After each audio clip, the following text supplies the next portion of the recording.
Señor, llévame a tus atrios y al lugar santo, al altar de bronce. Señor, tu rostro quiero ver. Pásame en la muchedumbre, por donde el sacerdote canta. Tengo hambre y sed de justicia, y solo encuentro un lugar.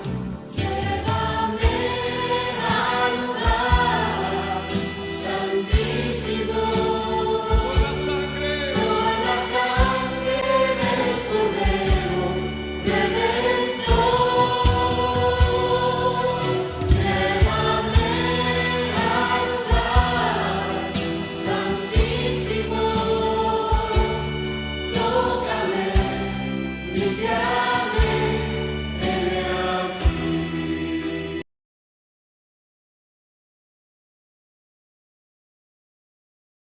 El libro de Levítico es el tercer libro de la Biblia y se desarrolla justo después de la liberación de los israelitas de su esclavitud, cuando Dios los llevó al pie del monte Sinaí y los invitó a una relación de pacto.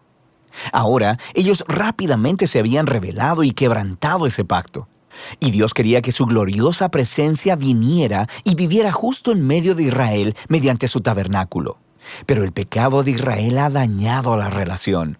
Así que al final del libro anterior, Éxodo, Moisés, como representante de Israel, no podía siquiera entrar a la presencia de Dios en la tienda. El libro de Levítico inicia recordándonos este problema fundamental. Dice, el Señor llamó a Moisés desde la tienda. Así que la pregunta es, ¿cómo puede Israel en su condición de pecado y egoísmo ser reconciliado con este Dios santo?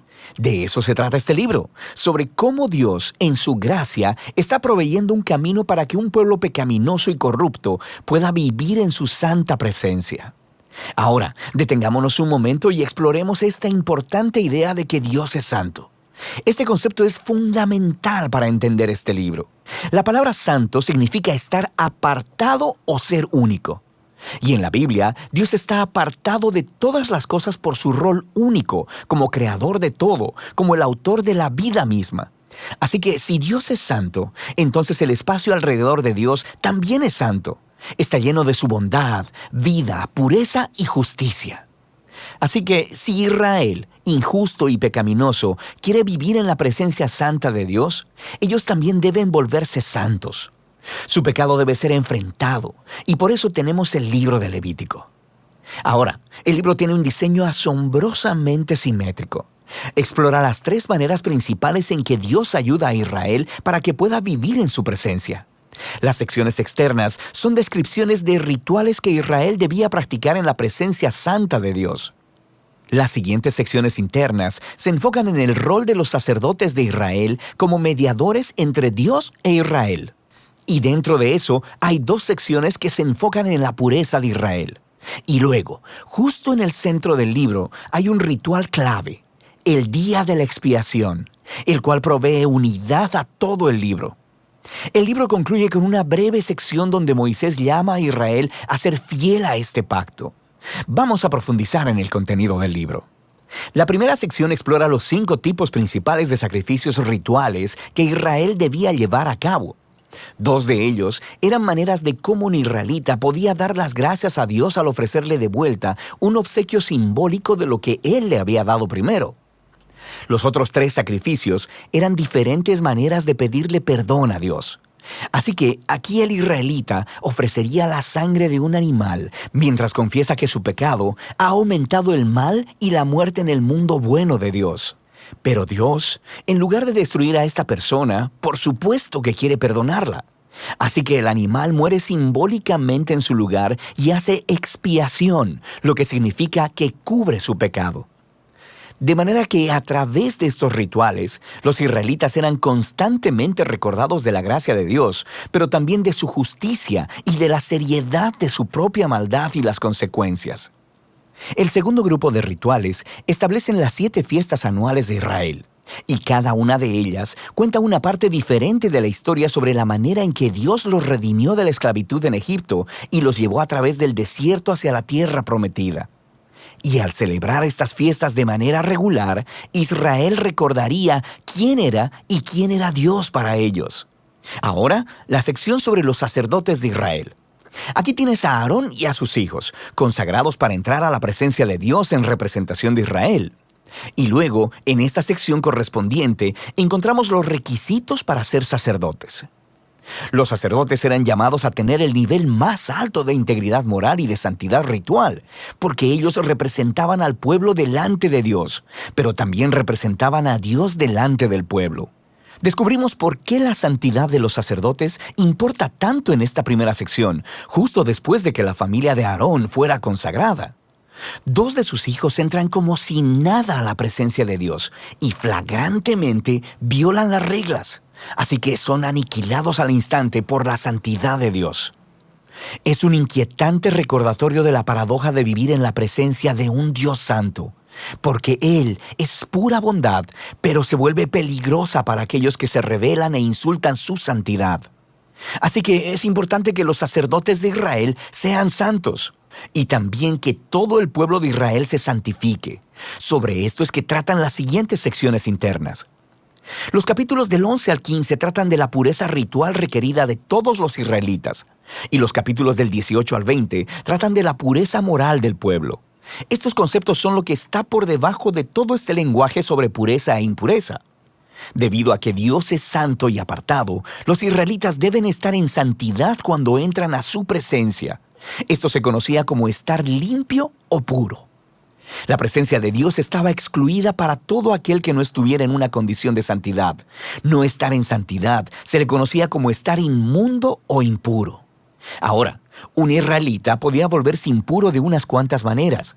Por ejemplo, al tener contacto con fluidos corporales reproductivos, al tener una enfermedad de la piel, al tocar moho u hongos o al tocar un cadáver. Para los israelitas, todos estos elementos estaban asociados con la mortalidad, con la pérdida de vida, lo que nos lleva al simbolismo central de estas instrucciones. Te vuelves impuro cuando te contaminas al tocar la muerte, por así decirlo. Y la muerte es lo opuesto a la santidad de Dios, porque Dios, en esencia, es vida. Esto es clave. Simplemente ser impuro no era pecaminoso o malo. Tocar esta clase de cosas era algo normal de la vida diaria, y la impureza era un estado temporal. Duraba 1 o 2 semanas y luego se eliminaba. Lo que estaba mal o era pecaminoso era entrar en la presencia de Dios llevando estos símbolos de muerte e impureza sobre mi cuerpo. No hagas eso. Ahora, la última forma de volverte impuro era al comer ciertos animales, y las leyes de comida kosher se encuentran justo aquí en esta sección. Han existido muchas teorías sobre por qué ciertos animales se consideraban impuros y prohibidos, para promover la higiene o para evitar tabús culturales. El texto simplemente no es explícito, pero la idea básica de todos estos capítulos es muy clara. Todos funcionan juntos como un grupo de símbolos culturales que le recuerdan a Israel que la santidad de Dios debe abarcar todas las áreas de sus vidas. La sección correspondiente de aquí en adelante trata de la pureza moral de Israel. Los israelitas eran llamados a vivir en forma diferente a los cananeos. Debían cuidar del pobre en lugar de ignorarlo. Debían tener un alto nivel de integridad sexual y debían promover la justicia a través de toda su tierra. Ahora, aquí en el centro del libro nos encontramos con una larga descripción de una de las fiestas anuales de Israel, el Día de la Expiación. Probablemente, no todo pecado y rebelión de los israelitas sería cubierto a través de los sacrificios individuales. Así que una vez al año, el sumo sacerdote tomaría 2 machos cabríos. Uno de ellos sería ofrenda de purificación para expiar los pecados del pueblo, y el otro se llamaba el macho cabrío expiatorio.